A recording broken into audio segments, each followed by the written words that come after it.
a poner a grabar y vamos a compartir. Share.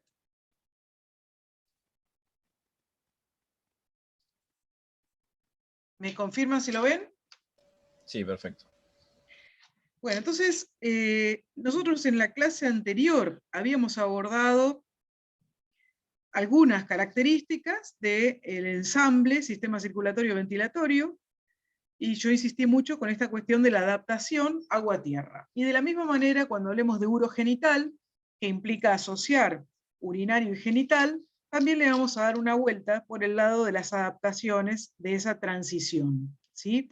En el caso del urogenital, el urogenital está muy vinculado desde el punto de vista del origen embrionario y del hecho de que se forman prácticamente en simultáneo. Si me paro acá en el embrión, ¿sí? ¿Se acuerdan de este que les dije? Este es como el DNI de un vertebrado. Cuando hablamos de urogenital, estamos hablando básicamente de la región esta que está indicada aquí como mesómero, la región intermedia entre el epímero y el hipómero, ¿sí? La región del mesómero, y muy tempranamente en el embrión, y lo que tenemos en esta imagen es un corte un poquito más avanzado que este. Acá tenemos el tubo neural, acá tenemos la notocorda, la aorta dorsal, la región del epímero que ya se ha rellenado, ya no tiene espacio celómico y tiene otro nombre porque ya se está diferenciando el músculo. Y en esta región intermedia dice cresta germinal, por un lado, en la cara más interna, y por otro lado dice conducto mesonéfrico. El término néfrico, entonces, hace alusión al hecho de que esté hablando de estructura renal, ¿sí? Después el tema de meso u otros nombres va a depender del tipo de riñón. Pero eso lo que me muestra es que tempranamente en el desarrollo comienzan ese desarrollo genital y ese desarrollo urinario, comienzan básicamente en simultáneo y muy tempranamente dentro del desarrollo de un vertebrado. Por acá hay algunas cuestiones que son bastante obvias y que no son exclusivas de vertebrados. Dice, el sistema excretor tiene una doble función, por un lado eliminar desechos nitrogenados. Nosotros ya hemos visto eliminación de desechos nitrogenados en todos los organismos, de alguna manera, dentro de zoo, ¿sí? Cómo se eliminan y por qué hay que eliminar los desechos nitrogenados, básicamente porque son tóxicos. En el caso de los vertebrados, hablamos de tres grandes tipos: amoniotélicos para aquellos que liberan amonio, ureotélicos para aquellos que excretan urea, y uricotélicos para aquellos que excretan ácido úrico, donde básicamente amoniotélicos están vinculados a aquellos que tienen disponibilidad de agua para evacuar ese amoníaco, y ureotélicos y uricotélicos ya vamos a encontrarlo como una estrategia en ambientes más terrestres, o terrestres propiamente dicho, donde la eliminación de esos productos requiere perder, entre comillas, menos agua. Y nosotros sabemos que en el ambiente terrestre conservar el agua es un problema esencial. Ya hablamos de conservación del agua en artrópodos, por ejemplo, en moluscos, pero particularmente en artrópodos, recordarán con las clases de Gabriel, básicamente, la importancia y la cantidad de estrategias para conservar el agua. En el caso de los vertebrados, también hay estrategias, por supuesto, porque el problema es el mismo, y en el caso de los desechos nitrogenados, urea o ácido úrico son las formas, básicamente, de eliminación de los desechos nitrogenados. En el caso particular de los anfibios y el proceso metamórfico, es muy interesante, les recomiendo, vuelvo a recomendarles cursar embriología animal. Durante la metamorfosis, de alguna manera, ustedes ven, es como si fuera un refresco de esa transición agua-tierra, porque el renacuajo, con este ambiente en el que dispone de agua, y se desplaza en el agua, y vive en el agua, y ventila en el agua, etcétera, etcétera, excreta amonio, excreta amoníaco, amonio en su forma ionizada, y en la transición, en ese proceso metamórfico, va a haber un cambio en las enzimas que permiten que el producto excretor ya sea urea, ¿sí? Entonces, de alguna manera, si uno mirara por un segundo la metamorfosis desde el punto de vista excretor, estamos de alguna manera recapitulando ese problema de cambiar la forma de excreción asociada a tratar de reducir la pérdida de agua. ¿Se entiende lo que estoy diciendo?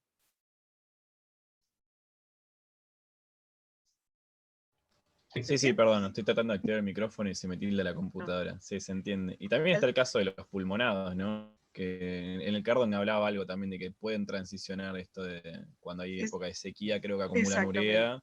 Ujú. O sea, es como una mezcla entre lo que hacen los condrictios y los peces óseos, es más raro. Son extraños, muy extraños fisiológicamente, pero fíjense que los problemas siguen siendo los mismos. Cada vez que hablo de vivir en el ambiente terrestre, hay un punto clave que es conservar el agua. ¿Cómo lo resuelvo? Serán distintas estrategias, obviamente hay limitantes que tienen que ver con el modelo, pero tengo que resolverlo. ¿Sí? En el caso de los desechos nitrogenados, en los vertebrados encontramos esos 3 productos de excreción. Y por otro lado, el sistema excretor en los vertebrados también tiene un importante rol en el balance iónico e hídrico. ¿Sí? Hay una regulación, básicamente en cantidades de sales, en función de que los vertebrados viven o en el ambiente de agua dulce, o en el ambiente de agua marina, o en el ambiente terrestre. Entonces esos problemas que también tienen los invertebrados, de que si viven en el agua dulce, el agua les ingrese, por lo tanto tengo que tratar de sacarla, y si vivo en el ambiente marino, voy a tender a deshidratarme, son los mismos problemas que afrontan los vertebrados. Las formas de resolverlo van en la misma línea, más allá de la estructura anatómica funcional. Estructuralmente, los vertebrados tienen un par de riñones, de estructuras que conocemos como riñones, y un par de conductos colectores, que son los que a veces tienen cierta complicación al estudiarlos, porque a veces toman diferentes nombres, pero más allá de eso, un par de riñones y un par de conductos colectores, con una unidad funcional que se denomina nefrona. Es algo que me gusta siempre destacar cuando llego a esta parte, y es que habitualmente materias como fisiología o como alguna otra anatomía, incluso en endocrino y demás, cuando uno habla de una estructura renal, pone como ejemplo una nefrona. Pone, por ejemplo, la unidad renal de un vertebrado. ¿Qué es esto? ¿Sí? Pero recordemos que las estructuras excretoras en los animales no son esta. Esta es la de los vertebrados. ¿Sí? Porque a veces se toma como modelo esto, pero esta nefrona que tiene su cápsula, algunos en la escuela también lo habrán visto, la cápsula de Bowman, un túbulo contorneado, un túbulo colector que se utiliza para explicar sistemas excretores, en realidad corresponde a los sistemas excretores de los vertebrados, y si le ponemos acá este ovillito, que es un vaso sanguíneo, en realidad estamos hablando básicamente de los, o principalmente de los anfibios, y principalmente de los anfibios como tetrápodos en términos generales, y dependiendo de algunas características más, estamos hablando exclusivamente de los amniotas.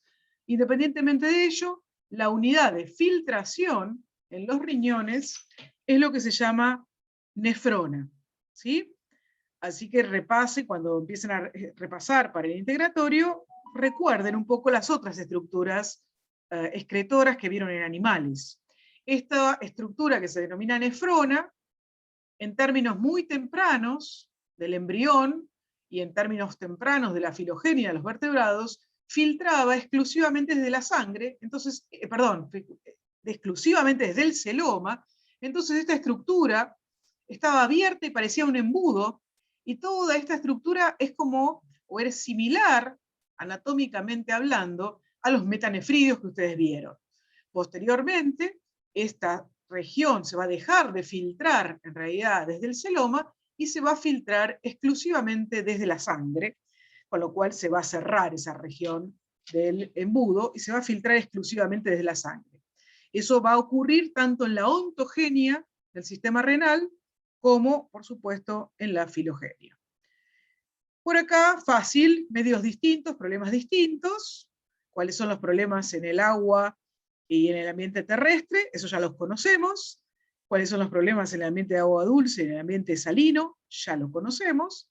Pero voy a hacer una explicación particular o un repaso particular, porque tiene que ver con el rol que tienen otras estructuras, particularmente en los peces, que acompañan ese balance hídrico-salino que ocurre en la nefrona. En el caso de los peces específicamente, ustedes recordarán que como cualquier animal, en el agua dulce hay una tendencia a que el agua ingrese porque el animal está más concentrado en solutos, entonces realmente el agua tiende a ingresar, eso va a implicar que el animal va a filtrar mucho, va a tener un tipo de riñón por el que pasa mucha agua, porque tengo que filtrar y eliminar, y por otra parte, que voy a tener un problema de que en ese ingreso masivo de agua y sacármelo de encima, voy a tener que conservar las sales para poder seguir manteniendo mi composición, para evitar esa pérdida de sales. Las branquias básicamente van a estar bombeando, ¿sí? Bombeando hacia el organismo sales. Entonces, en los peces en particular, las branquias son además importantes reguladores del flujo de iones, ¿sí? En el caso de los peces marinos, la tendencia va a ser a la deshidratación, a perder agua, a quedarse, entre comillas, más salado que el medio externo, con lo cual estos animales, los peces en el ambiente marino, van a filtrar menos en sus riñones, tienen que minimizar la pérdida de agua por orina, van a incorporar más agua vía bebida y van a expulsar, sus branquias van a expulsar el exceso de sales, ¿sí? Eso en relación a las branquias, situación que no ocurre, por supuesto, en los tetrápodos, que no van a tener branquias, ya estuvimos hablando el otro día de por qué. Entonces realmente el riñón en los tetrápodos y particularmente en los amniotas va a cumplir una muy importante y muy relevante función en esto que estaba indicado aquí, como la cuestión que tiene que ver con el balance iónico, ¿sí? Además de hídrico, el balance iónico que tiene que ocurrir en ese tipo de riñones. Algunas de las estrategias que van a encontrar en los textos, la presencia de una zona de la nefrona como el túbulo contorneado más distal, donde se recuperan sales cuando hay que recuperarlas, las branquias que les decía eliminan en peces marinos e incorporan en agua dulce, y es muy interesante desde el punto de vista fisiológico el modelo branquia.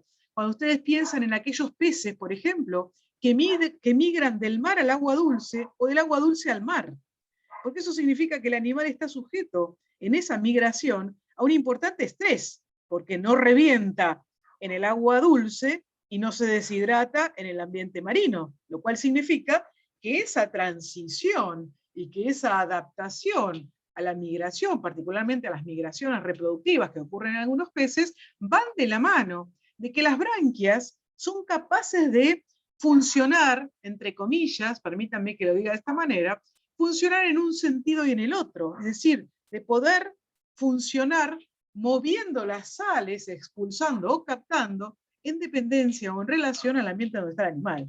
Y eso no es una adaptación menor, y es una adaptación que tiene un elevado costo metabólico, porque esos transportes de sales van asociados a la presencia de bombas, y las bombas requieren transporte activo, las bombas requieren ATP, es decir, que eso tiene un costo muy importante. No son tantas las especies que producen esta migración, que tienen esta migración, pero cuando ustedes piensen en un salmón migrando o en una anguila migrando, piensen que más allá de la migración reproductiva hay un reajuste fisiológico en sus branquias para poder vivir en ese ambiente un tanto hostil. Incluso en las especies que viven en zonas de estuarios, donde se va a mezclar el agua dulce con el agua salada, realmente los animales hacen una regulación tiempo a tiempo de esas pequeñas, a veces no son tan pequeñas, fluctuaciones en los niveles de salinidad, para mantener su medio interno, para mantener la homeostasia, para mantener el medio interno constante. En el caso de los condrícteos, particularmente de los elasmobranquios, que está bien estudiado, tienen una glándula particular, que está por acá, aquí, que se llama glándula rectal, y que les permite eliminar el exceso de sal. Esa glándula concentra sal y la eliminan, fíjense dónde desemboca, bueno, ya su nombre se los dice, el exceso de sales es eliminado al sistema digestivo en su porción terminal, y el animal en su defecación elimina también el exceso de sales, como una forma de regular, ¿sí?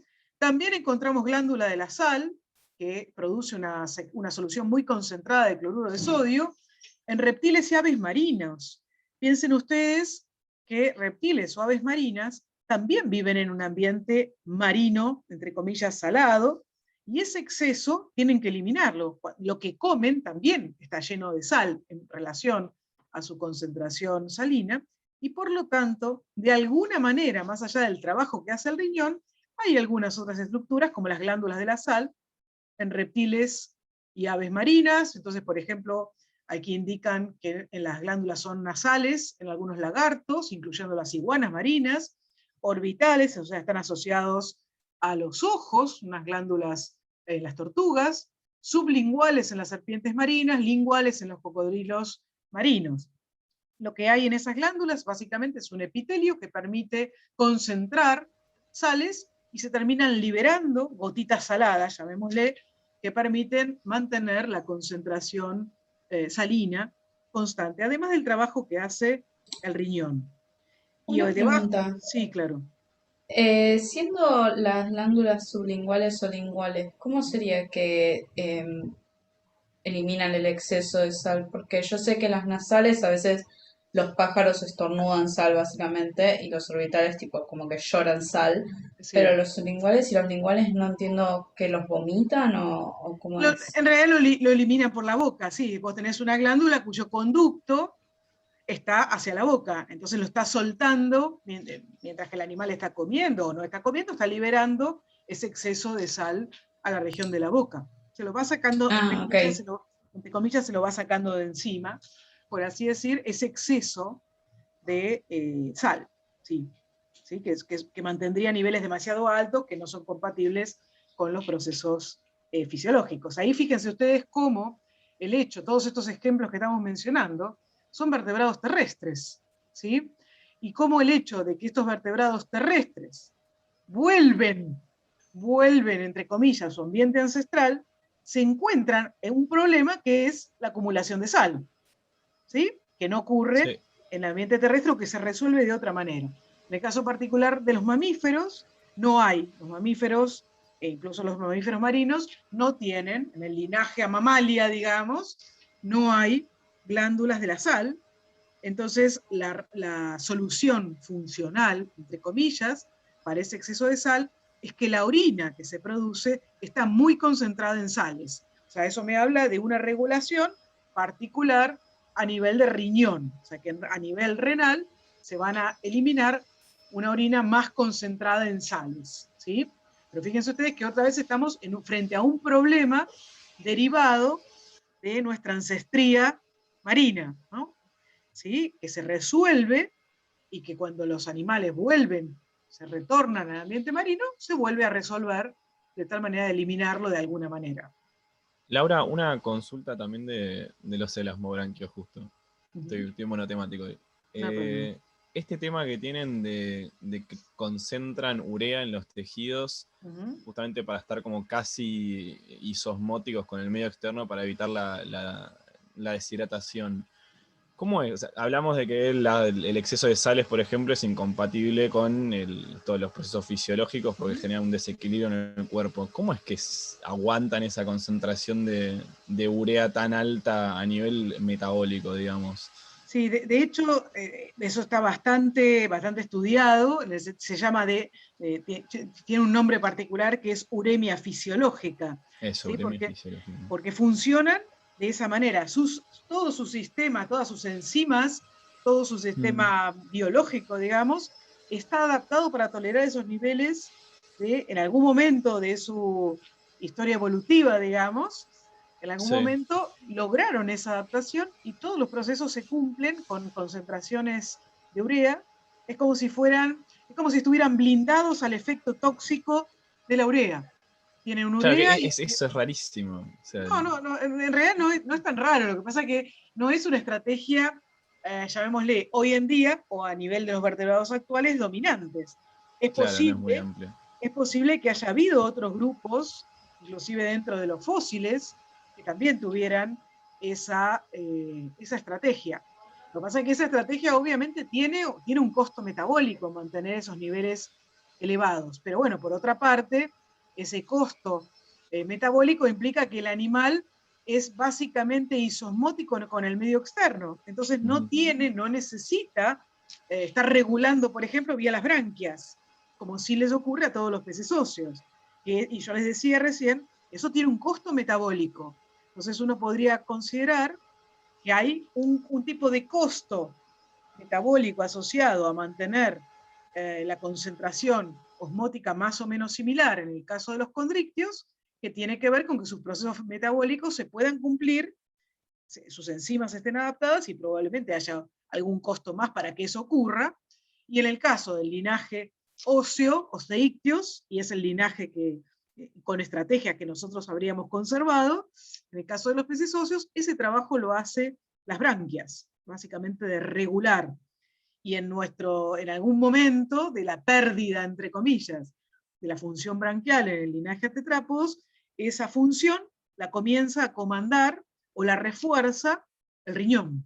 Por eso es que el riñón, de hecho cuando uno habla del riñón de los amniotas, van a ver que en la diapositiva dice, es una neoformación, el riñón metanéfrico, que es una sinapomorfía, el riñón metanéfrico es propio de anamniotas, y ese riñón metanéfrico se caracteriza por ser capaz de producir una orina concentrada y bien capacitada, permítame que use esa palabra, para eliminar el exceso de sales. Entonces una función que no va a ser cumplida a nivel branquial, por supuesto, es reforzada en la función renal. Por eso es que el riñón metanéfrico es un riñón tan eficiente para la vida terrestre. Conserva bien el agua y además elimina el exceso de sales que hubiere, aun si estos vertebrados amniotas viven en un ambiente marino, ¿sí? Expuestos a mayores concentraciones de sal, básicamente vía el alimento, ¿no? Porque el tegumento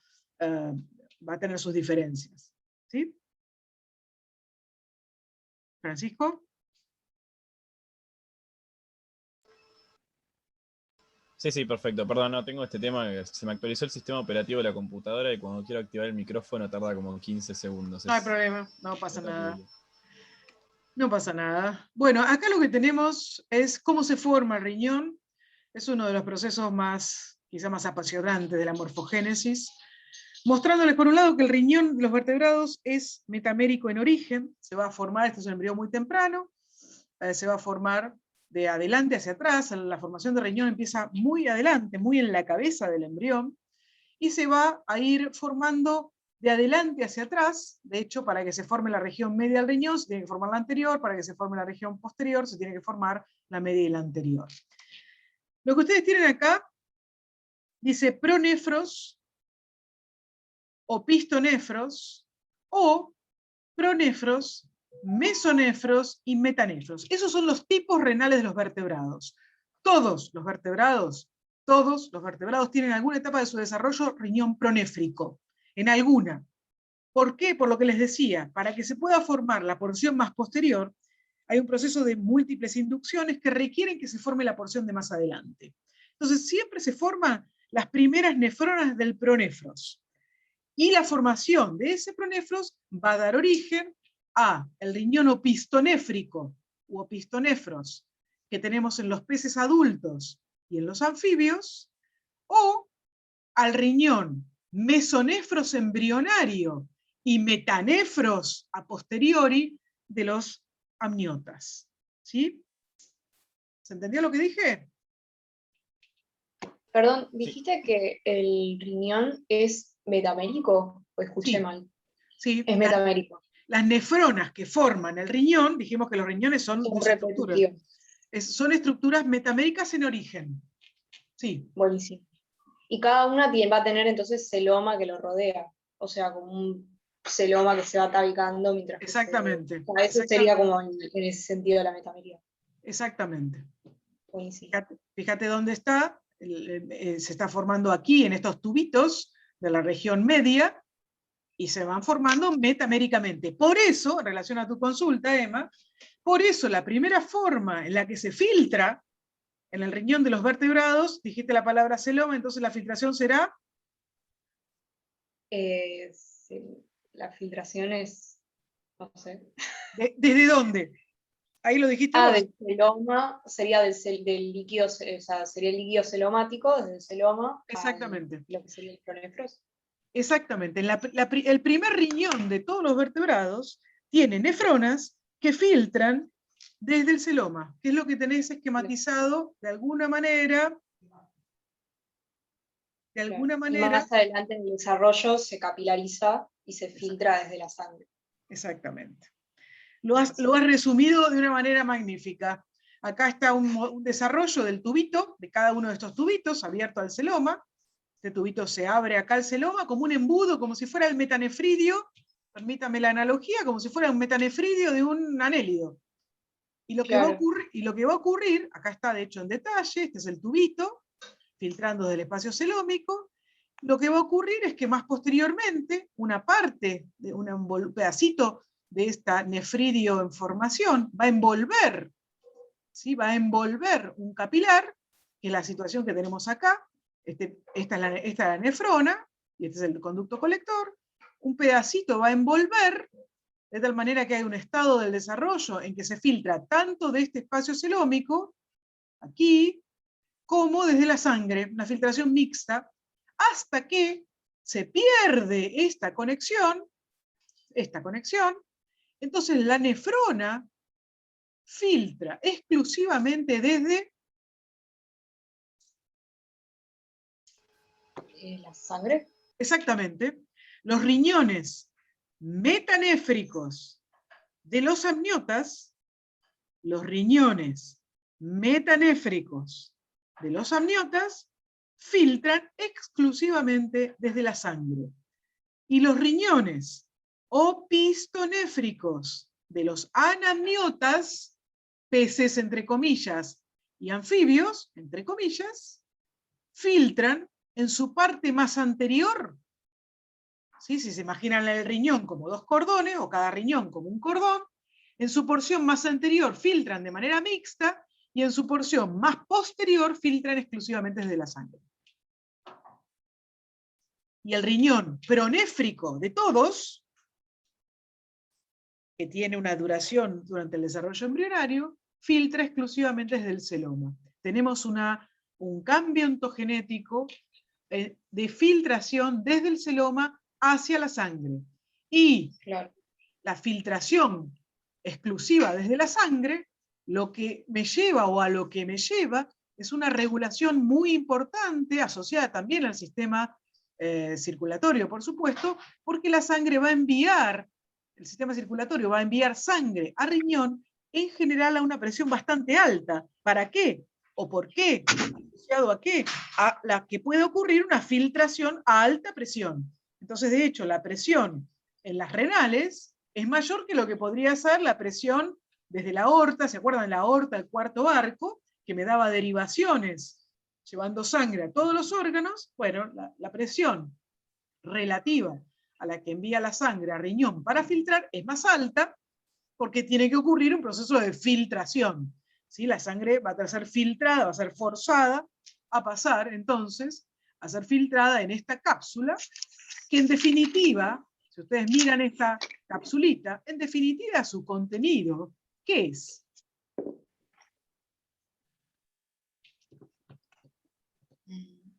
¿Eso sería orina primaria? Sí, su contenido, ¿qué sería? La primera etapa es orina primaria. El espacio ¿qué espacio es? Esa sería la luz de La nefrona, ¿sí? ¿Y qué espacio es, por formación?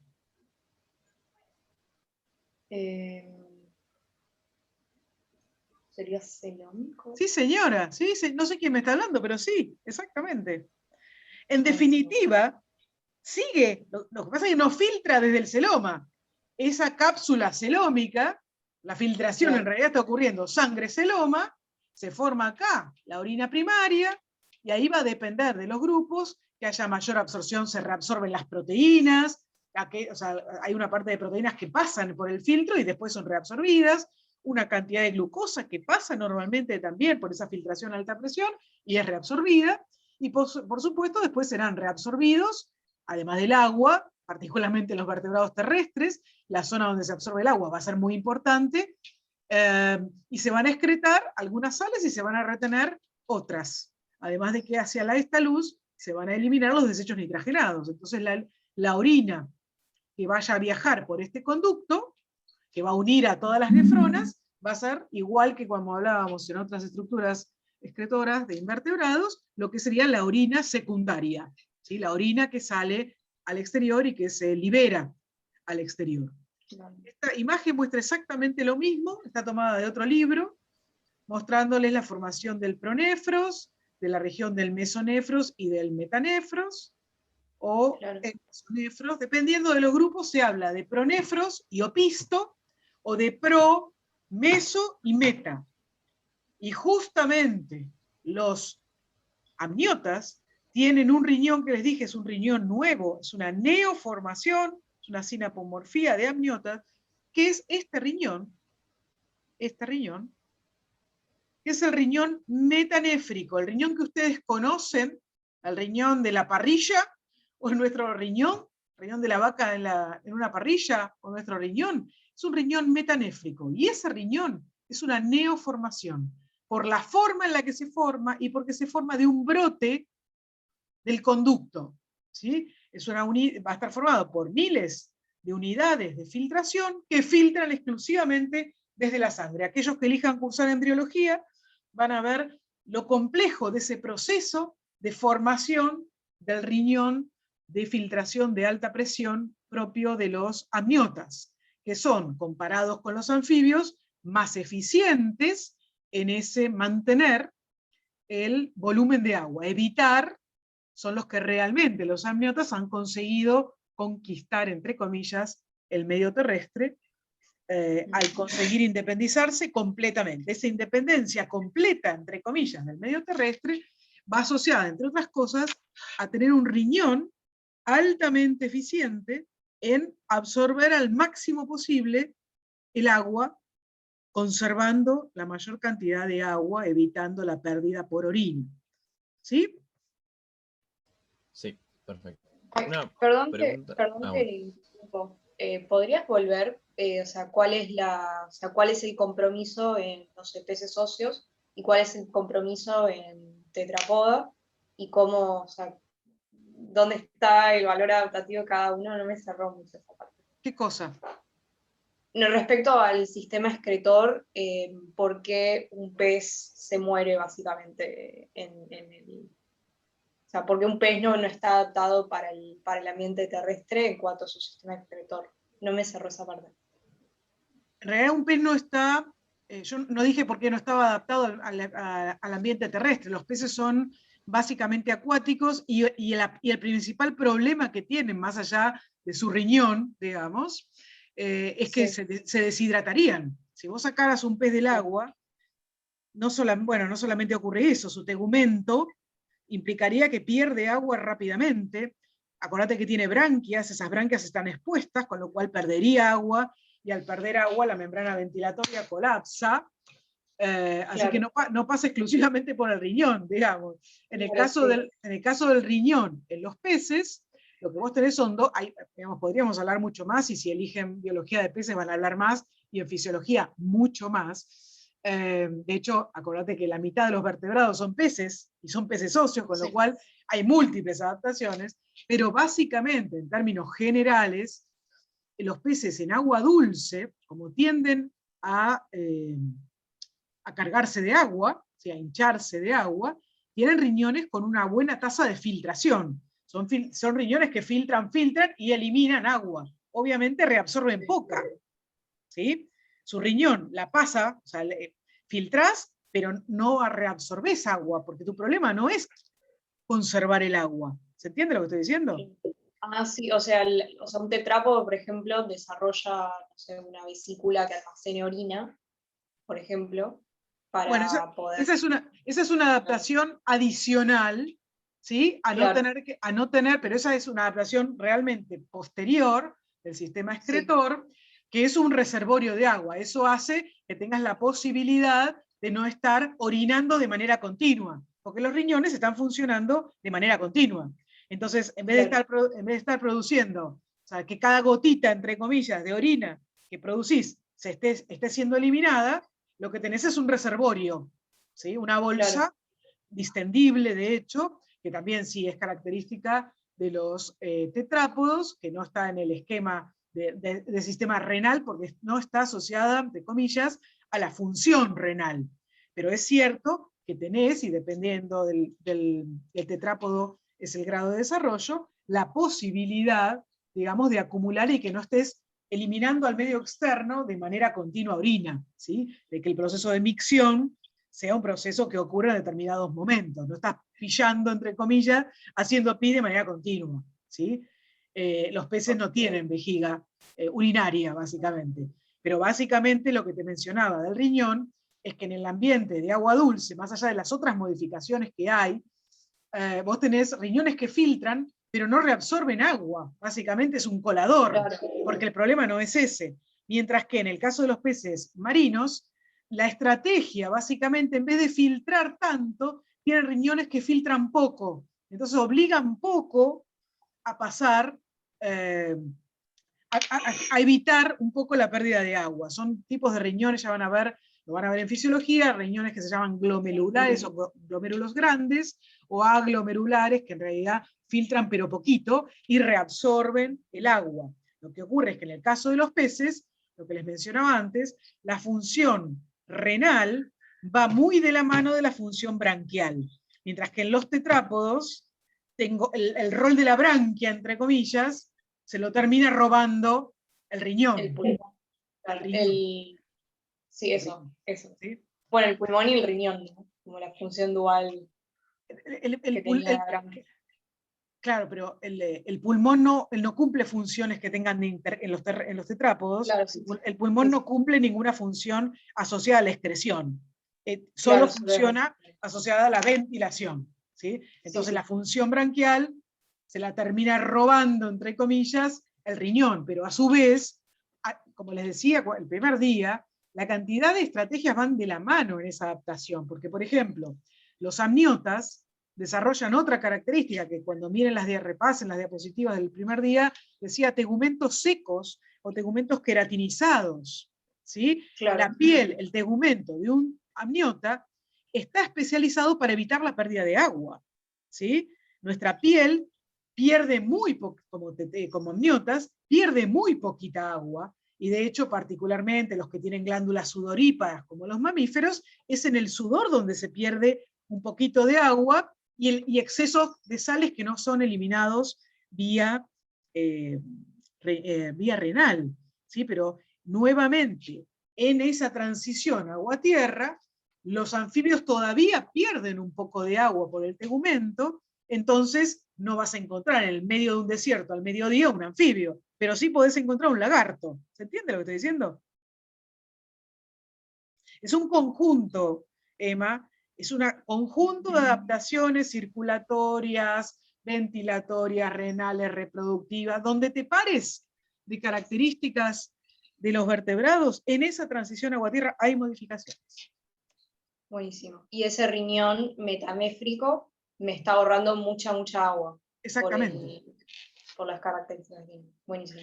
Y de hecho, en el riñón metanéfrico, el producto de excreción o es urea o es ácido úrico, que son las dos formas donde se ahorra más agua que cuando eliminás amonio, ¿sí? Que eso ocurre en los peces o en los vertebrados acuáticos no amniotas, ¿sí? Entonces, por ejemplo, en el linaje dentro de los amniotas, en el linaje hacia las aves, vos tenés eliminación de ácido úrico. En el linaje hacia mamalia tenés eliminación de urea. Claro. Siempre más concentrado. En el caso de las aves son sólidos. En el caso de los mamíferos no es sólido, pero concentrás, exactamente. Conservas el agua. Siempre el problema es conservar el agua. Acuérdense de eso. La mayor composición de un organismo vivo, animal, es el agua. Bueno, ese va a ser un problema. Viva en el ambiente marino, viva en el ambiente de agua dulce, viva el día que viva en la estratosfera, también va a tener ese problema. ¿Sí? Sí, en el ambiente terrestre tenés el extra de que esto de las variaciones de tanta amplitud térmica, o sea, y justamente nosotros las glándulas sudoríparas las necesitamos para esa regulación térmica. Entonces, además de ser endotermos, además de las glándulas sudoríparas, también regulás con la ventilación. Supongo que habrán visto alguna vez algún perro corriendo, que corre mucho y después está, saca la lengua, ¿sí? No le También queda también está perdiendo calor, y en ese momento pierde agua también, ¿sí? Por evaporación.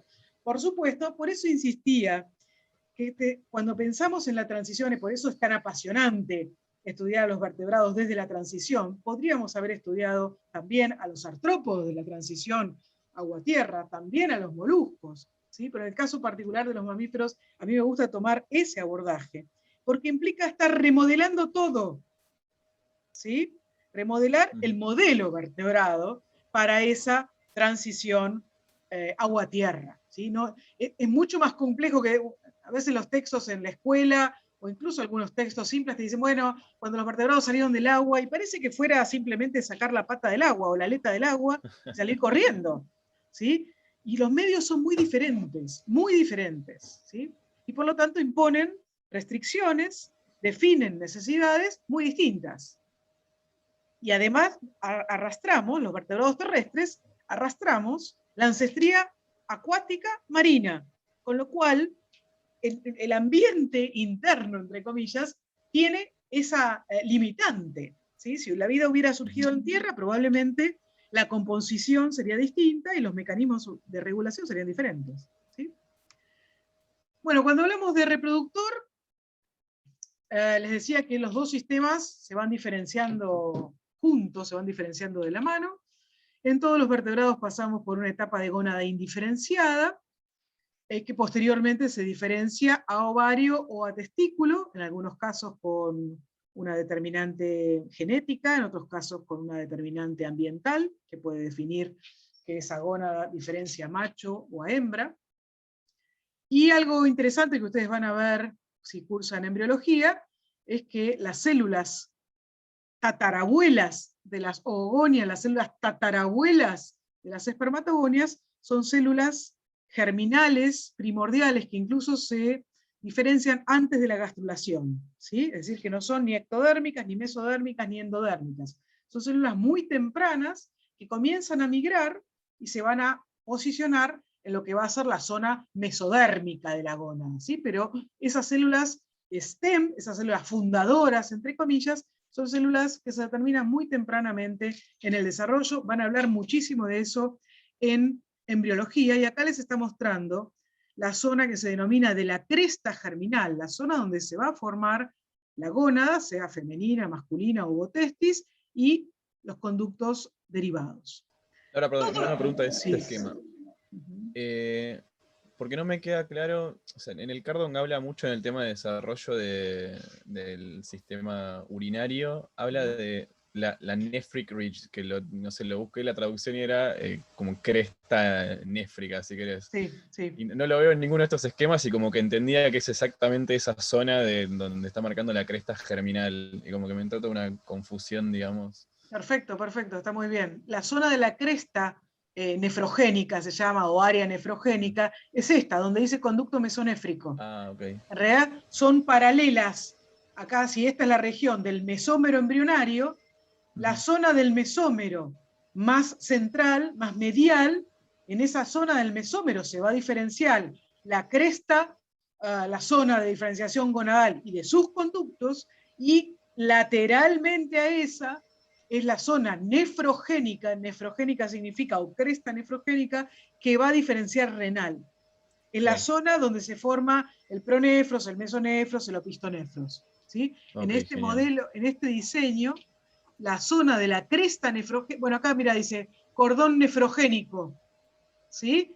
Todo esto, si yo lo extiendo hasta adelante, me voy un poquito más adelante, más tempranamente, en el desarrollo embrionario, me estaría hablando de la zona de formación de las nefronas, de la zona de formación renal. Como esto es más externo, si yo levantara ese cordón y me metiera más hacia adentro, tendría la zona de la cresta germinal.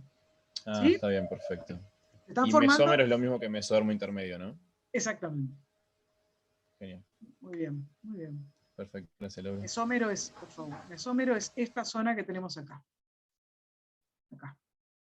En el embrión teníamos el epímero, la zona dorsal, el mesómero, la zona media, y el hipómero, la zona ventral, la zona que va a representar los mayores espacios celómicos de un vertebrado. ¿Sí?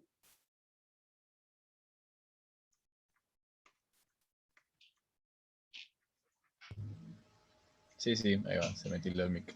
No hay problema, no hay problema. Lo que nosotros tenemos acá, que yo necesito que ustedes lean esto y después me consulten, porque hay una, les diría, una confusión que tiene que ver con no entender qué es homólogo y qué no lo es. Cuando yo llego a esta clase, en las clases presenciales, siempre insisto en estudiar los conductos que transportan orina, los conductos que transportan espermatozoides o que transportan ovocitos.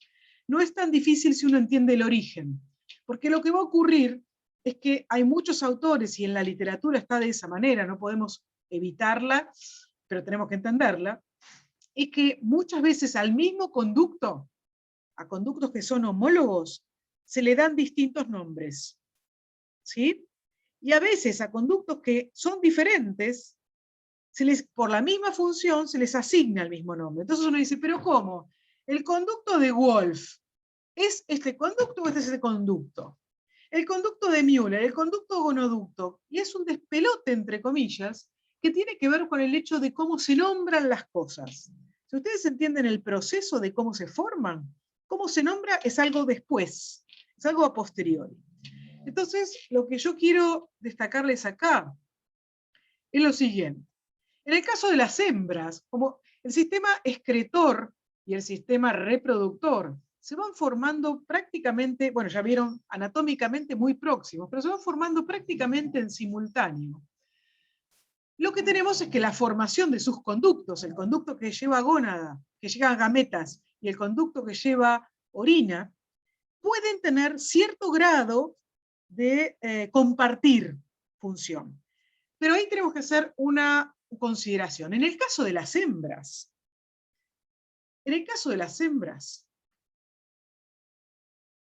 el conducto que transporta ovocitos, y eliminamos, bueno, primero no lo voy a eliminar. En el caso de las hembras de todos los vertebrados, las hembras desarrollan un conducto particular para transportar los ovocitos. Entonces, las hembras nunca transportan los ovocitos por un conducto que tenga origen en el sistema excretor. ¿Se entiende lo que estoy diciendo? El sistema femenino reproductor no comparte conducto con el sistema excretor. ¿Se entiende lo que estoy diciendo? Sí. Categóricamente sí. ¿Todos? Sí, sí, tranqui. Sí, sí. Entonces, acá lo que ustedes tienen dibujado, más allá de cuál sea el animal, es una hembra, la mitad de una hembra. Entonces dice ovario, y acá tenemos el gonoducto, pintado, de hecho yo lo pinté en naranja sobre la imagen del libro, ahora voy a hablar de este, pero básicamente lo mismo. Acá está el conducto, acá está el conducto, acá está el conducto. Cada ovario tiene su conducto. ¿Sí? Entonces los ovocitos que son ovulados ingresan al sistema, al gonoducto femenino. Hasta podría llamarlo gonoducto femenino y estaría bien, porque funcionalmente es eso, es un conducto de transporte de gameta femenina. ¿Sí? Después ese conducto, dependiendo de si el animal es ovíparo, ovulíparo, si lleva a la cría dentro del conducto, desarrollará un útero o una glándula de la cáscara, ¿sí? Un útero o una glándula de la cáscara, etcétera, etcétera. Pero básicamente eso implica que la gónada femenina va asociada, la formación de la gónada femenina va asociada con la formación de un conducto. A ese gonoducto femenino, a excepción del modelo peces óseos, teleósteo, la mayor parte de los peces óseos, en todos esos, excepto en este grupo, a ese conducto también se le da el nombre de conducto de Müller. ¿Sí? Acá dice oviducto, conducto de Müller. Gonoducto, conducto de Müller. ¿Todos los conductos de Müller son homólogos? Sí. ¿Se forman de una manera similar? Sí. ¿Tienen la misma función? Sí. ¿Sí? Fíjense que yo podría decir oviducto y listo. Pero el señor Müller alguna vez le puso su nombre. ¿Está? Todos estos conductos son equivalentes y son oviductos o gonoductos o conductos de Müller. excepto en los peces óseos, particularmente el grupo dominante, los teleósteos, donde la gónada, el mismo ovario, forma su propio conducto, que no es el conducto de Müller, sino que tiene un proceso particular que van a ver en embriología, de formación de ese conducto, donde la luz de esta gónada es continua con la luz de ese conducto. Entonces, los ovocitos son ovulados dentro de este ovario y viajan por ese conducto ovárico. ¿Se entiende lo que estoy diciendo? Sí. Ese conducto no es homólogo a este conducto por el proceso de formación. En todos estos vertebrados, no peces óseos, la ovulación ocurre hacia afuera del ovario y los ovocitos ingresan en el conducto, sea que vaya a ocurrir una fecundación externa y los ovocitos pasen a óvulos y ocurre afuera del cuerpo de la hembra, o que la fecundación sea interna, no me interesa en este caso, los ovocitos son ovulados e ingresan en el conducto, oviducto o conducto de Müller. En el caso de los peces óseos, por el proceso de formación del ovario, la ovulación es hacia adentro y ese adentro está en continuidad con su conducto. A ese conducto se lo llama conducto ovárico, ovariano.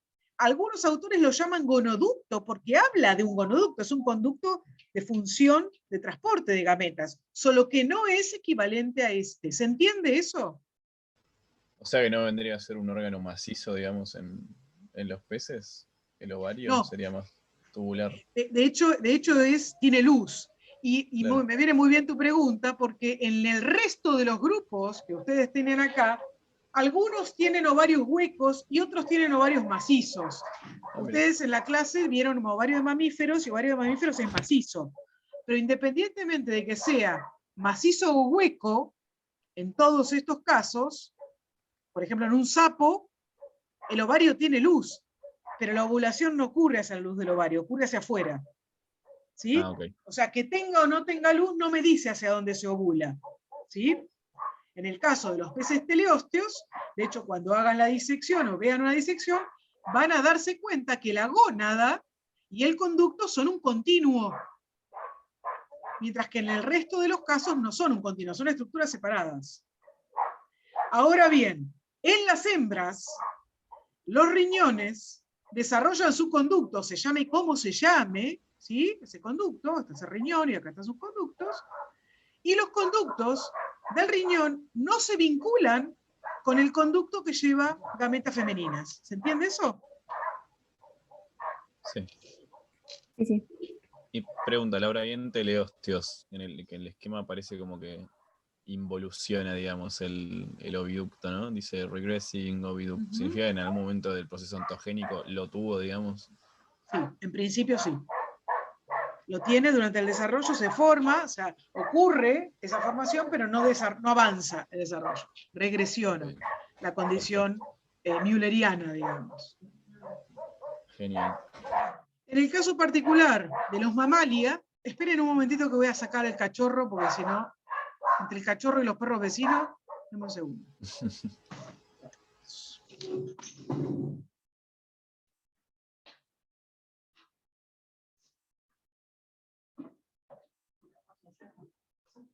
Sacar afuera, un frío de novela. No importa, Alma, digo. No, yo la Alma de pobrecita. ¿Me estaba gritando? Mami, pero ella no era la grita, gritaba para que la sacara afuera a mear. ¿Quién? Alma. Bueno, que estoy grabando.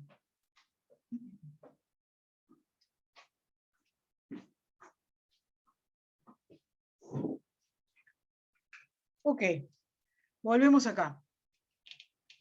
Entonces, ¿se entiende esto? Que en los vertebrados el ovario es una estructura que se asocia a su conducto, pero no es continua, excepto en el caso de los peces óseos. ¿Sí? Y eso es más allá de los nombres que después se encuentran en la literatura.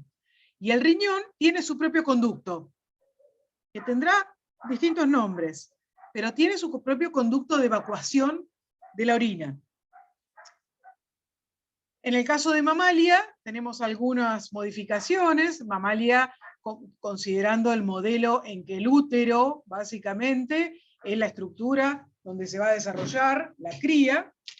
Y además, en mamalia encontramos que estos dos conductos, nosotros tenemos dos ovarios con dos conductos, pero en mamalia hay cierta asociación. Fíjense ustedes acá, hay algunos marsupiales, por ejemplo, que les está mostrando útero de un lado, útero del otro, la formación de un seno en la vagina, o sea, una zona común donde desembocan los úteros, vaginas laterales, la apertura del sistema excretor acá, un seno urogenital. Hay algunas modificaciones en las cuales esa condición de dos conductos puede tener grados de unión en la porción más distal.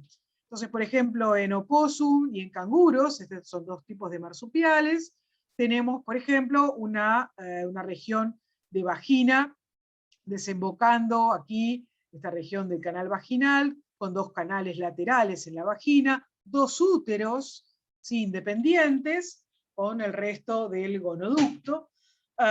Eso es bastante típico, esa condición de mantener dos úteros bien separados es bastante típico de los marsupiales. Y ya dentro de los placentarios verdaderos, entre comillas, de los euterios, podemos tener, en este caso, por ejemplo, útero doble en roedores, elefantes, o sea, que la unión ocurre a nivel de la vagina, entonces tengo dos úteros y el resto del tubo de falopio, la trompa de falopio, el conducto de falopio, y una única vagina. Podemos tener un útero, una única estructura uterina donde se unen los dos, dándome una zona que se denomina el cuerpo del útero, y los cuellos, los cuernos, no los cuellos, los cuernos, las proyecciones del útero. Aquí también en el caso de úteros bicornes, este caso es útero bipartito, y el caso que conocemos quizá más, porque es la condición de primates, donde los dos conductos se unen formando un único útero, una única vagina, ¿sí? Perdiéndose de alguna manera esa condición par de origen de los conductos, que es la condición embrionaria, que es la condición que encontramos en la mayor parte de los vertebrados. Esa característica uterina, ustedes si toman algún texto de vertebrados que diagnostica taxones, entonces le dice, bueno, los perisodáctilos, por ejemplo, tienen útero bicorne. Entonces, la forma de ese útero, que tenemos en este caso, es un carácter que se utiliza en la descripción de los taxones. No es una sinapomorfía, es un carácter descriptivo de los taxones, ¿sí? Ya ahí entramos más en detalle, lo van a ver en vertebrados, que también asociado al número de crías que llevan esos animales, al tipo de placentación, etcétera, que nosotros vamos a hablar de placentación en términos generales, ¿sí? Pero yo les puse por acá debajo quienes tienen, entonces, roedores, elefantes acá, carnívoros, cerdos, cetáceos, insectivos, perisodáctilos como los caballos, muchos rumiantes, algunos primates, bueno, el caso más conocido es el caso, desde el punto de vista del útero simple, es el caso de los primates. Pero estaríamos hablando de una modificación de este conducto, ¿sí? Que en vez de la condición par, yo tendría del otro lado el otro esquema, en vez de una condición par plena, llamémosle, lo que tenemos es cierto grado de fusión. Y los machos sí tienen, y eso es lo que hace un poco complejo esa... Yo esto normalmente lo voy dibujando mientras que lo explico, porque me resulta más fácil. Lo que ustedes tienen acá es una síntesis que está en los libros, de hecho esta es una foto del cardo. Pero lo que ocurre en los machos es que a diferencia de las hembras, donde el ovario, paralelamente a la formación del ovario, el ovario formaba su propio conducto, el testículo no forma conducto, excepto otra vez en los peces óseos, así que voy a saltear un momento peces óseos, teleosteos. El testículo no forma, al menos tempranamente, y no lo forma en la mayoría de los vertebrados, a excepción de los peces óseos, no forma un conducto propio para transportar los espermatozoides.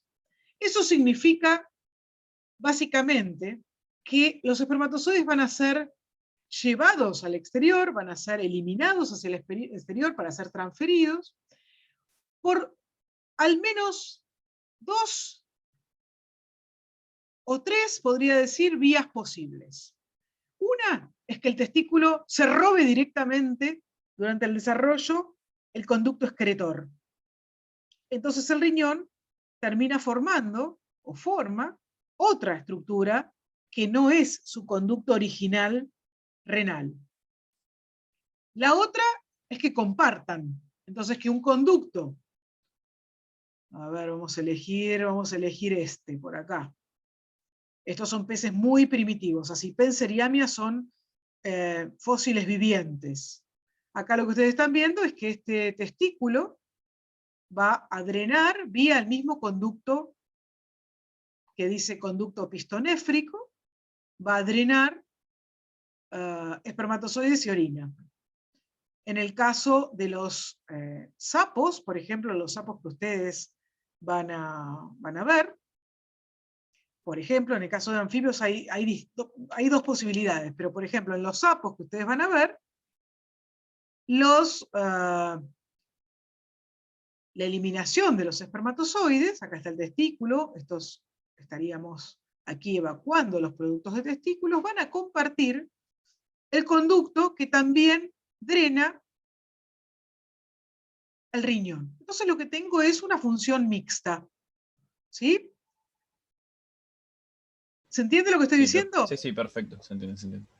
Y en el caso de los peces óseos, que son los más raros en ese sentido, al igual que las hembras, el propio testículo forma su propio conducto.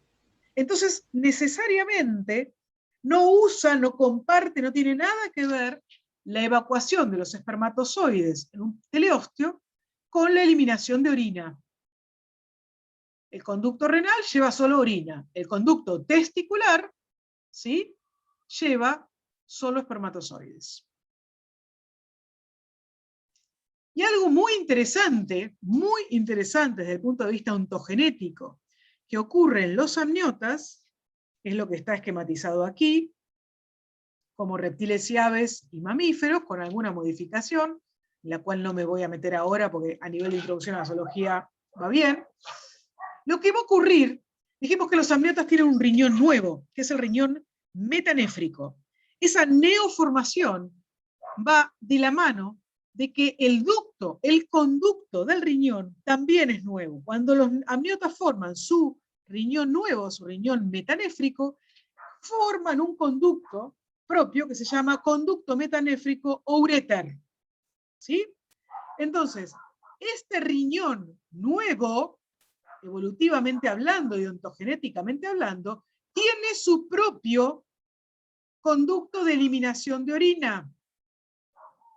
Entonces, el conducto original embrionario, que primero fue pronefros y después fue el mesonefros, termina siendo el que transporta los espermatozoides. El testículo en este sentido no se robó la función, ¿sí? No le sacó, simplemente se quedó con una función, la función del conducto mesonéfrico, que no va a ser funcional como excretor. ¿Se entiende lo que estoy diciendo? Sí, la uretra reemplaza el antiguo rol que tenía el conducto. Momento, estamos confundiendo uretra. Uretra. Ureter, sí. Exactamente, okay. Ojo, bien ahí. No importa, vino bien para repasarlo, no pasa nada. Sí, por suerte que lo dije. Exactamente, uno siempre aprende de las cosas que van saltando en el medio si le saca buen jugo. El riñón nuevo forma su conducto nuevo, que yo lo llamo siempre conducto del metanefros. Porque si yo lo llamo conducto del metanefros, sé que es exclusivo de todos los que tienen metanefros, o sea, de los amniotas. En los textos aparece el nombre de uréter, ¿sí? Es un término que le gusta mucho, dentro de los vertebrados le gusta mucho a la medicina humana. El tema es que a veces aparece la terminología de uréter en bichos que no son amniotas. En los textos van a encontrar de todo, ¿sí? Entonces yo digo conducto. Eso no tiene, o sea, no sería homólogo. Claro, ese uretra. exactamente, exactamente. Ay, no, qué lío. Por eso, bueno, por eso cuando ustedes lean esto, miren los esquemas y traten de rastrear si comparte o no comparte para ver qué sentido tiene irle poniendo cantidad de nombres, ¿sí? De hecho, por ejemplo, cuando un conducto, a ver, lo voy a decir a velocidad lenta para que lo vayan fijando. Si un conducto excretor de origen lleva espermatozoides, toma también otro nombre que es el de vaso deferente, porque la definición de vaso deferente es conducto que lleva espermatozoides. Chan, chan, chan. Chan, Entonces, chan. en un libro puedo encontrar como vaso deferente a un conducto que está llevando simultáneamente orina y espermatozoides. Sí. O a un conducto que era exclusivamente excretor, que le robaste la función para transporte de espermatozoides y el riñón terminó formando otro conducto. Claro, como en una amniota. Por ejemplo. Fíjate que acá dice conducto arquinéfrico, que arquinéfrico se refiere al primero embrionario. Claro, antes, sería claro, sí, sería antes, el más antiguo. Exactamente, el primero, el antiguo, el nefros antiquísimo. Pero en este claro, y caso, ahí va a ser. como estoy hablando de una amniota, esta porción es del mesonefros, pero dice, conducto arquinéfrico, entre paréntesis, vaso deferente. Chan, chan.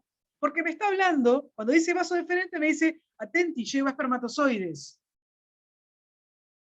Cuando dice conducto arquinéfrico, me dice, ojito, tiene origen renal. ¿Sí? Y todo eso es cierto.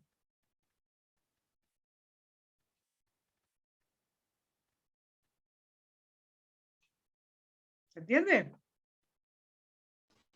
Sí, sí. Sí.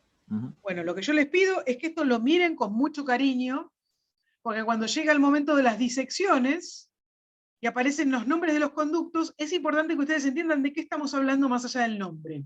¿Sí? ¿Te podés repetir la diferencia entre uréter y uretra? Uretra es la zona en la cual el conducto del uréter se encuentra, recorre un pedacito de camino con el conducto excretor. Con el conducto excretor que transporta espermatozoides, ¿no? Uretra es el camino, Entonces, es el recorrido justo. Claro, la uretra femenina es cero homóloga a la masculina, entonces. Exactamente. ¡Ay, no! Chan, chan. Ahí pusiste justo un ejemplo, en el que le damos el mismo nombre. Claro, pero biológicamente son muy distintas. En realidad, Porque... ontogenéticamente son distintas, desde el punto de vista funcional es lo mismo. Es la zona que recorre el trayecto del excretor con el reproductor. Increíble.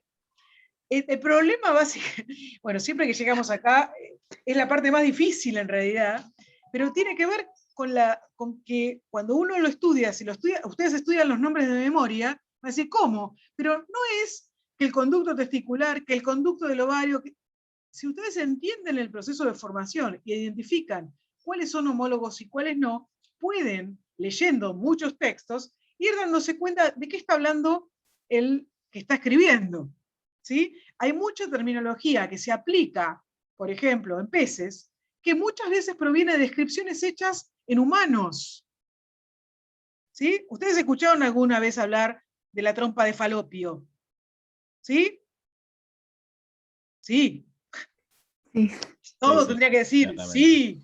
Bueno, la trompa de Falopio es la región de la apertura del gonoducto femenino, que en realidad tiene un nombre que se llama ostium tubae, la abertura significa el embudo. Pero resulta que el señor Falopio, describiendo, y eso es muy antiguo, no es que es reciente, cuando muchos autores describían por primera vez una anatomía, decían, esta es la estructura que describí yo. Entonces, esa es la trompa, tiene forma de trompa, ¿de quién? De Falopio. Ese es el conducto, ¿de quién? De Müller. ¿sí? Entonces, cuando uno estudia anatomía comparada, de pronto aparece el nombre de trompa de falopio en un pez condrícteo, ¿no? En un pez óseo no, porque no habría, porque se ovula hacia adentro y no hay apertura de ese conducto. Y en realidad, esa, si ustedes estudian anatomía más pura, entre comillas, esa es la abertura del gonoducto, la abertura del tubo de Müller, o del conducto de Müller. ¿Sí? Los problemas de la ciencia y el ego. Uno de los problemas más grandes. Uno de los problemas más grandes es ese. Lo que interesa acá es que ustedes no se vuelvan locos, porque siempre que llegamos acá, empieza, sobre todo después que lo leen, dice, pero ¿cómo no se llama así, asá? Entiendan la relación. Y después lo otro, obviamente, hay que saberlo, porque implica que podés darle nombre. Es como yo dijera, tengo 45 personas en este momento, bueno, cada uno de ustedes tiene un nombre, pero el conjunto son 45 estudiantes de paleo y zoología. Bueno, si los tengo que llamar, los llamo por su nombre, pero no dejan de ser tal condición, ¿sí? Estudiante, piqui, piqui, piqui, ¿sí? Eso es lo único que complejiza cuando ustedes se ponen a leer, y sobre todo cuando lo leen de un libro de vertebrados. Cuando leen un libro de zoología, a veces es más simple. A mí me interesa que ustedes puedan leer un libro de vertebrados y entenderlo, ¿sí? Y quizá lo que es más diverso ya tiene que ver con la reproducción desde el punto de vista de las estrategias. Hay muchísimas estrategias reproductivas, muchísimas formas reproductivas en los vertebrados, asociadas al hecho de la vida acuática, al hecho de la vida terrestre. Las formas de reproducción en condrictios son muy distintas a los peces óseos, por ejemplo, y después dentro de los vertebrados terrestres, con el huevo amniota, tenemos todo un conjunto de novedades evolutivas que definen, de hecho, al taxón. Si tuviera que dar algunas generalidades, son las que indiqué por acá. En vertebrados, la reproducción es sexual, básicamente es sexual, y en la mayoría de los casos es de tipo dioica o gonocórica, siendo hermafrodita, en algunos, particularmente en peces, digamos en términos generales. Peces y particularmente osteícteos. En el caso de los condrictios es gonocórica. Y en términos generales también voy a sostener algo que vale para todos los animales que ustedes vieron hasta ahora, y es que en el ambiente acuático la fecundación puede ser externa o interna. Cuando es interna hay alguna modificación de estructura que permite llevar los espermatozoides dentro del cuerpo de la hembra, eso es muy variable. Y en el ambiente terrestre, por definición, necesariamente es interna, ¿sí? Uno de los problemas, entre comillas problemas, del medio terrestre es que no puedo liberar las gametas a ese ambiente y que se encuentren si tienen chance, ¿sí? Porque la fecundación ocurre en un medio acuático, sea acuático externo al cuerpo de la hembra o acuático interno al cuerpo de la hembra.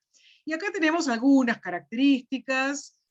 Los condrictios es interna, con modificación de las aletas pélvicas en los machos. En los osteícteos, en la mayoría de los casos, es externa, y cuando es interna, se modifica la aleta anal. Dentro de los urodelos, es interna por transferencia de espermatóforos en urodelos, dentro de los anfibios.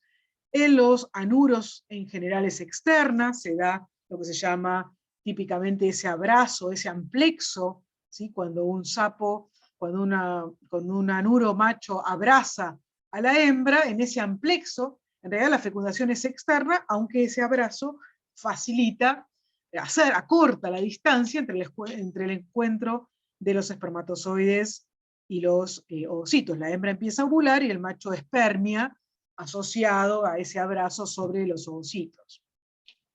Independientemente de que esa fecundación sea externa o interna, el desarrollo embrionario en los peces y en los anfibios es acuático, ¿sí? Sea la fecundación interna o externa, esos embriones se desarrollan en un ambiente acuático, ¿sí? Ahí no tenemos ninguna duda, ahí como para que vean un par de imágenes. Estos son en un condrictio, acá si eligen cursar biología de peces, que es excelente materia, se van a detener muchísimo en todo lo que son estrategias reproductivas, se las recomiendo enormemente, materia de primer cuatrimestre. Y lo que está mostrando, por ejemplo, esto es un tiburón macho, ¿sí? Donde de la base de las aletas pélvicas penden los claspers, ¿sí? Que son estructuras intromitentes dentro del cuerpo de la hembra para fecundar a la hembra. Si alguna vez fueron a algún acuario que les permite caminar por debajo de los acuarios, tipo túneles, habrán visto, quizá les llamó la atención, quizá no, lo pueden hacer la próxima vez que vayan, se ven, tanto en tiburones como en rayas, pueden ustedes, pero particularmente en tiburones, se ven esas estructuras, los claspers, bien desarrollados de los machos, y la ausencia de los mismos en el caso de las hembras. Estos son espermatóforos en salamandras, en Una este caso, pregunta. sí. En machos está la cloaca, ¿no? Y en hembras la vagina tiene como un orificio separado que del sistema No, digestivo. en el caso de los condrictios, no. Digamos, Tenés, sí, en los condrictios. en los condrictios, no, también tenés en realidad tenés una cloaca, lo que tenés es un seno urogenital, los dos se unen muy próximos a la cloaca, y en la cloaca encontrarías la unión en esa salida, más el tubo excretor, más el sistema digestivo. Pero hablamos de cloaca. Claro, pero o sea, tanto en machos como en hembras. En el caso de los condrictios, sí. En el caso de los Genial. osteichthyos, en general, no. Lo Gracias. van a ver en detalle, digamos, en vertebrados, la cuestión del detalle anatómico de las aberturas, y en, bueno, si cursan obviamente peces. Y el gran tema, entre comillas, el gran tema de la independencia del medio acuático, surgió hace millones de años con la formación de un tipo particular de huevo que define el taxón de los amniotas, y que es el huevo amniota, que permite o que se considera que fue el salto que faltaba para la vida completamente terrestre, porque implica que también el desarrollo es un desarrollo terrestre, un desarrollo fuera del medio acuático. Decíamos recién que los peces y los anfibios, el desarrollo ocurre, desarrollo embrionario y de las larvas ocurre en ese ambiente acuático. Y en realidad, yo insisto mucho cuando llego a este punto, cuando hablamos de huevo amniota, el huevo amniota implica nada más ni nada menos que haber metido dentro del huevo el espacio acuático, ¿sí? De hecho, lo que define huevo amniota, vamos a ver que hay 4 membranas, pero hay una que se llama el amnios. Y el amnios es una membrana que forma un espacio lleno de líquido donde ocurre el desarrollo del embrión. Entonces, siempre insisto, cuando llegamos acá, la gran estrategia, en realidad, no fue dejar de tener un desarrollo acuático, embrionario, larval, no va a haber larvas, el desarrollo va a ser directo, pero puedo hablar de desarrollo embrionario en sentido amplio. La gran, digamos, y me saco el sombrero al decir la gran característica de ese huevo, va a ser llevar el medio acuático externo adentro del huevo, de tal manera de que el embrión se sigue desarrollando en un medio acuático. Si vieron alguna vez un pollito recién nacido, ¿sí? Está mojado, ¿sí? Si vieran un cocodrilito, una tortuguita, y si ven un niño recién nacido, un perrito, un gatito, etc., está mojado. ¿Por qué está mojado? Porque está dentro de un espacio con agua. El desarrollo sigue siendo acuático, solo que la gran adaptación que implicó el huevo amniota significó poner una piletita de agua, ponerle una heladera con comida, que es el saco vitelino, ponerle un anexo a través del cual va a ventilar y a través del cual va a excretar los desechos nitrogenados. Eso es un huevo amniota. En el caso de los amniotas no mamíferos sacando por un momento al ornitorrinco y al equidna, todo eso ocurrió además en un huevo con cáscara, que puedo poner fuera del cuerpo materno. ¿Sí? En el caso de los mamíferos, en sentido más estricto, en marsupiales y lo que llamamos los metaterios y los euterios, ese huevo amniota tiene una protección que es el útero materno. Pero ese desarrollo sigue siendo acuático. Y es una característica tan vinculada a esa independencia, por eso yo siempre pongo o hablo de independencia entre comillas del medio acuático, que define, de hecho, al taxón. Los amniotas son los que tienen huevo amniota. Ese huevo amniota tiene X características que vamos a mencionar ahora. Y a los no amniotas, o sea, a los peces entre comillas y a los anfibios, se los denomina por contraposición anamniotas. ¿Sí? Significa los no amniotas.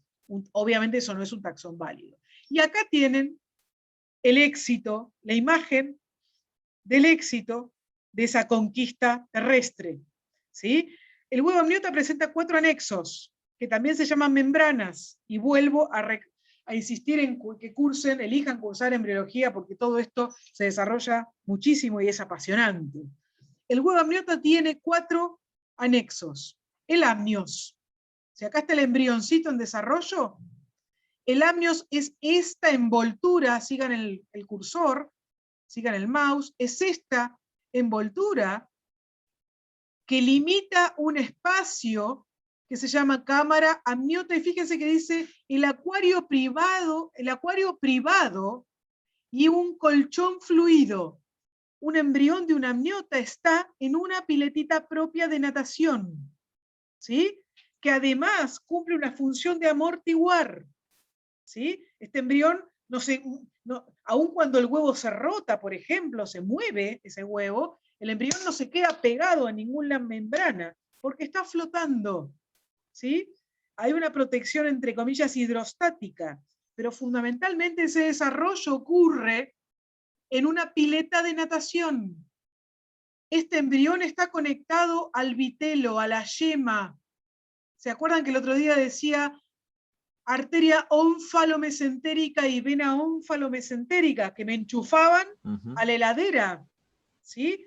Y este embrión tiene otro vaso, arteria y vena lantoidea, ¿sí?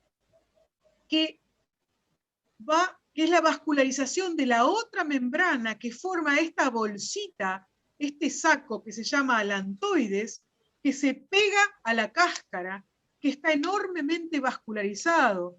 Y si se pega a la cáscara, ¿con qué lo voy a relacionar automáticamente? ¿Con el intercambio gaseoso? Sí, señor. Exactamente. El alantoides durante el desarrollo funciona como si fuera un pulmoncito extracorpóreo. El otro día lo mencionábamos también. El embrión está conectado por vasos a sus anexos.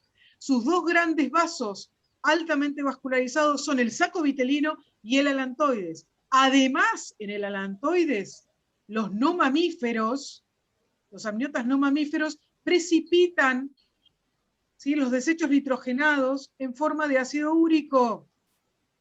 Guardo la basura metabólica también ahí precipitándola.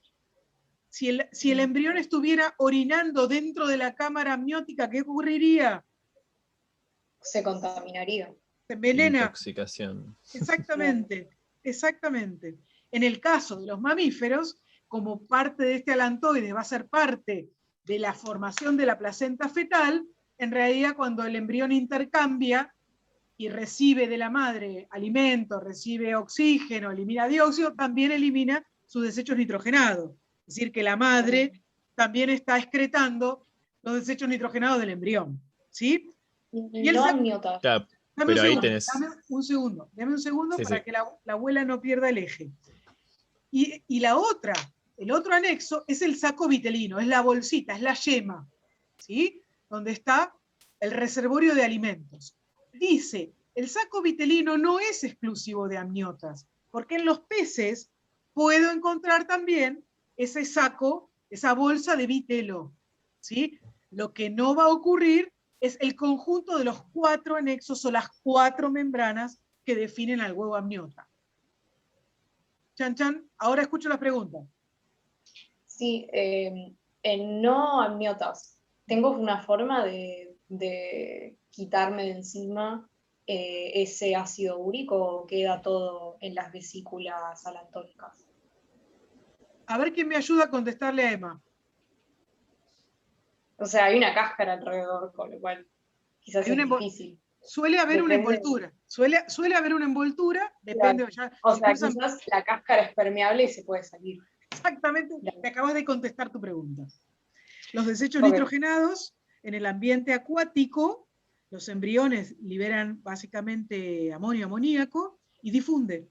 No Se van por necesitan. difusión, claro. No, exactamente, muy bien, muy bien.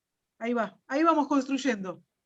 Esa Claro, es y la la idea. cáscara dura es como surge por presión de selección del ambiente terrestre.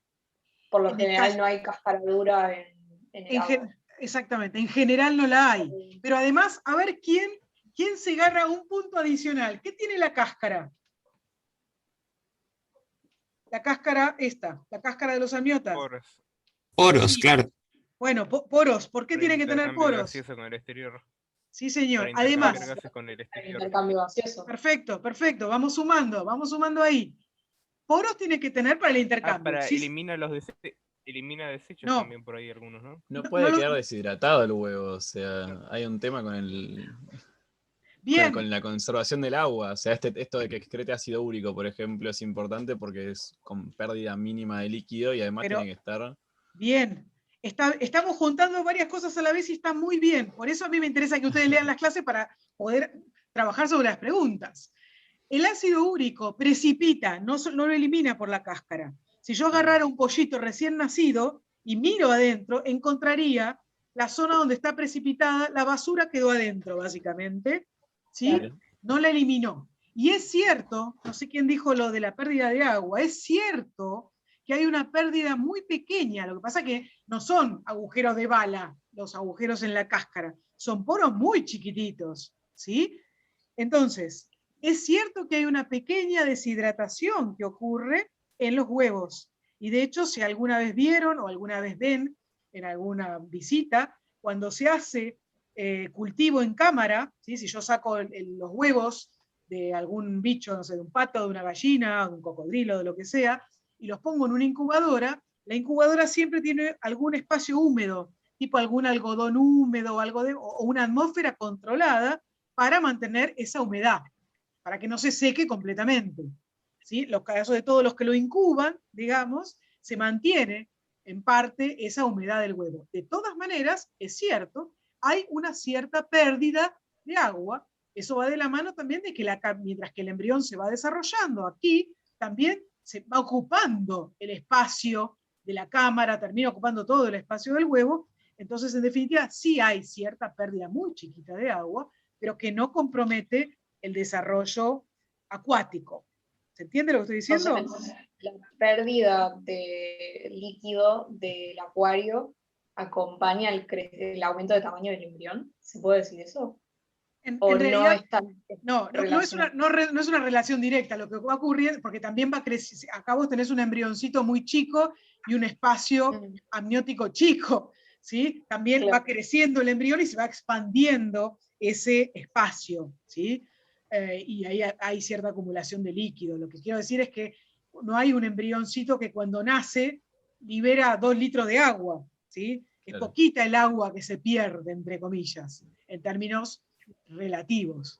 Por eso cuando dice acuario privado se refiere, no es que hay una cantidad muy enorme, al principio es muy grande y esa cantidad se va perdiendo una parte de ella y va acompañando el desarrollo del embrión. Lo importante es que el medio sea líquido, porque insisto, la vida es acuática.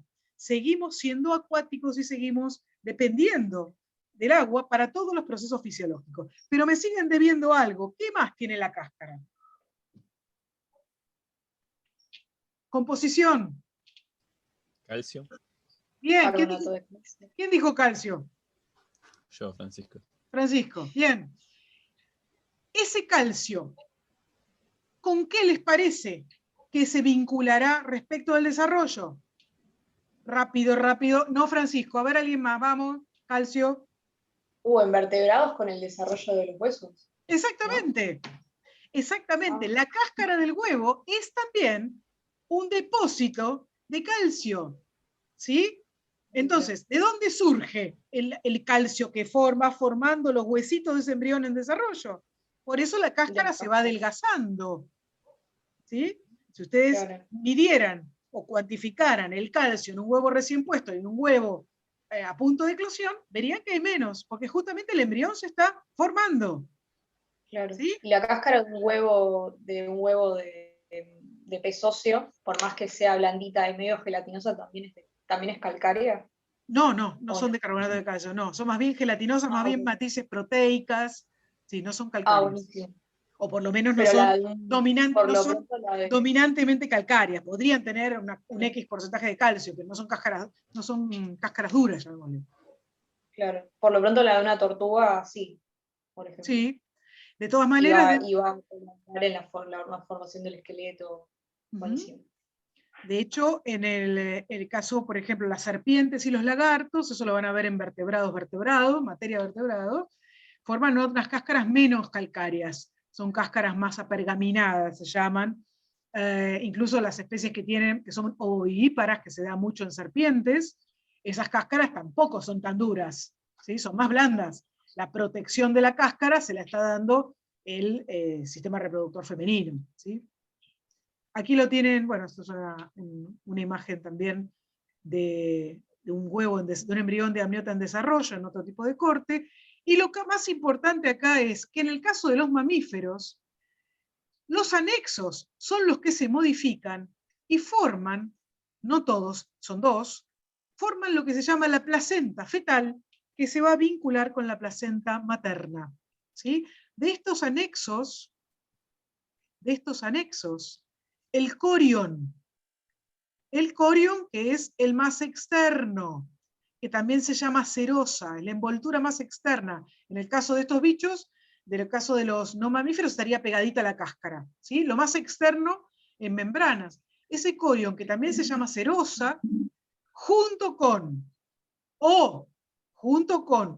el saco vitelino, o junto con el alantoides, forman la placenta fetal. ¿Por qué dije placenta fetal? Y no dije placenta. Porque placenta sería de placentarios y quizás esta está presente en los demás grupos, pero en placentarios pasa otra cosa. Bueno, ahí más o menos. Más o menos, pero si no, no hay problema. Me sirve para retomar algunas cosas y para trabajar un poquito sobre otras. La idea es que la placenta es una zona de contacto entre tejidos maternos y tejidos fetales. Yo siempre uso la imagen, ¿se acuerdan de Introducción a la Biología Molecular, del concepto de sinapsis? Donde ustedes tienen una membrana presináptica, una membrana postsináptica y un espacio. ¿Se acuerdan de eso? En virtual no lo vi. ¿No vieron sinapsis? Bueno, lo van a ver y después lo van a ver infinita cantidad de veces porque la sinapsis es siempre un modelo. Pero cuando yo hablo de la conexión célula-célula, de una neurona a otra neurona, digo la sinapsis. Es la conexión, mis manos, esta es una y esta es otra. Entonces tengo una membrana presináptica, una postsináptica y un espacio. Toda esta es la sinapsis. ¿Sí? En la placenta pasa algo equivalente. Tengo anexos fetales, anexos maternos, unidos. Entonces, la placenta como tal es una estructura de relación entre tejidos fetales y tejidos maternos. Lo que estoy diciendo ahora es que los tejidos fetales que forman parte de la placenta fetal es el corión o la serosa, porque es el más externo, y del lado más interno, el alantoides o el saco vitelino. El alantoides, en los que conocemos como euterios o placentados verdaderos, y el saco vitelino, en los que conocemos como marsupiales. Pero del lado, ¿dónde se apoya la placenta fetal? En el útero materno. Entonces, las paredes, parte del útero materno, va a formar la placenta materna. Junto es una placenta. ¿Se entiende? Sí, sí. Ahí tienen el ejemplo del mismo modelo, este amniota no mamífero, ¿sí? Y en el caso de un mamífero, están con los mismos colores, lo puse con los mismos colores para que se entienda. Acá, el corión o serosa más el alantoide, en este caso, forman la placenta fetal. Y acá tengo el amnios limitando la cavidad amniótica y el saco vitelino, que va a ser muy pequeñito. En los placentarios euterios se forma un saco vitelino, pero es muy pequeñito, prácticamente no es funcional en el transporte de nutrientes, tiene algunas funciones en la hematopoiesis temprana, pero básicamente es la unión entre el corión o serosa y el alantoide lo que forma la placenta fetal. En el momento del parto de este mamífero, cuando nace esta cría, fíjense ustedes que se va a desconectar, ¿sí?, de los tejidos maternos, pero estas estructuras no son tejidos embrionarios. El embrión no pierde nada, ¿sí?, al ocurrir el parto. El embrión sale completo. Se trae, en la placenta, se trae tejidos extraembrionarios, más parte de los tejidos de la madre, donde está apoyado, en la región del útero, donde está apoyado esa, ¿cómo es? Esa placenta fetal. ¿Sí? ¿Se entiende lo que estoy diciendo? Por eso son anexos extraembrionarios, son mis conexiones, son mis estructuras de vinculación cría-madre. Es el cordón umbilical. El cordón umbilical en realidad va a estar formado justamente, ven acá, que hace como una arandelita, la vascularización. ¿Se acuerdan que dijimos? Sistema vascular va a buscar y viene trayendo conexión, digamos, circulatoria con la madre. El cordón umbilical va a estar formado por los vasos, muy tempranamente con parte del saco vitelino, pero básicamente el cordón umbilical, si ustedes miran un cordón, tiene una capa, que es como si fuera un epitelio, y adentro lo que tiene son los vasos. Los vasos, claro, que son como mi enchufe, entre comillas, permítanme que use esa terminología, como mi enchufe a los tejidos maternos. ¿Sí? Yo en clase siempre uso, es más, a veces llevo una zapatilla, no zapatilla de los pies, sino zapatilla enchufe, para interpretar el vínculo entre los tejidos como si fuera el enchufe en la zapatilla. ¿Sí? En el momento del parto, el desenchufo, entre comillas. ¿Sí? Por supuesto, a horas o a minutos, dependiendo de los animales, ese cordón que me mantenía unido a la madre se cae, se pierde, o en el caso de los animales no humanos, o la mayoría de los no humanos, la hembra lo corta, lo muerde. Más, se puede hasta comer la placenta fetal, porque obviamente es una enorme cantidad de proteínas, una fuente impresionante de proteínas. ¿Sí? Yo les mencioné que particularmente me tengo que cortar porque tengo una urgencia veterinaria con turno, así que les voy a pedir, me quedan 2 minutitos para poder llevar a mi monstruo, que está muy enfermo. Les voy a pedir que miren esto, pero que lo lean de los textos, además de mirar esto, miren las imágenes, y yo voy a hacer una explicación, porque la forma en la que está dibujado es mucho más simple, entonces les va a facilitar la interpretación, y les voy a explicar. Yo voy a arrancar acá explicando de los tipos de placentas mamalianas. Son poquitas las diapos, pero me interesa que entiendan bien esa conexión madre-cría. Les pido que lean de los textos para que podamos avanzar y sobre todo que podamos avanzar con sus preguntas. ¿Sí? Dale. ¿Vamos bien ahí? Entonces la próxima clase yo me voy a detener a explicar esto para facilitarlo, sobre todo en las capas que están involucradas, y voy, por supuesto, a avanzar sobre la próxima clase, que es la que tiene que ver con esqueleto. Les pido que vayan juntando preguntas de las clases anteriores, y si me tengo que quedar un rato más, la próxima no tengo ningún inconveniente. Hoy en particular tengo esta emergencia. Vale, Laura, no hay problema. Todo esto está en el Cardón, ¿no? Esta parte Esto de está en el placenta. Cardón. Sí, Cardón no es muy amable con la descripción de placentas. Pero sí hay información. Sí, no hay problema. Bueno, buenísimo. Bueno, gente, les mando un abrazo y nos vemos la Dale. próxima. Nos vemos el jueves. Con tu perrito. Espero que sí. Espero que sí. Suerte, nos vemos. Dale, gracias a todos. Hasta luego. Chau, chis. Nos vemos, compañeros Chao. peces. Exactamente. No, gracias. A todos los osteictios y osteictias. Bueno, saludos. Chau, chis. Salud. Chao. Chao, chao. Chao. Tengo que cerrar acá. Stop share.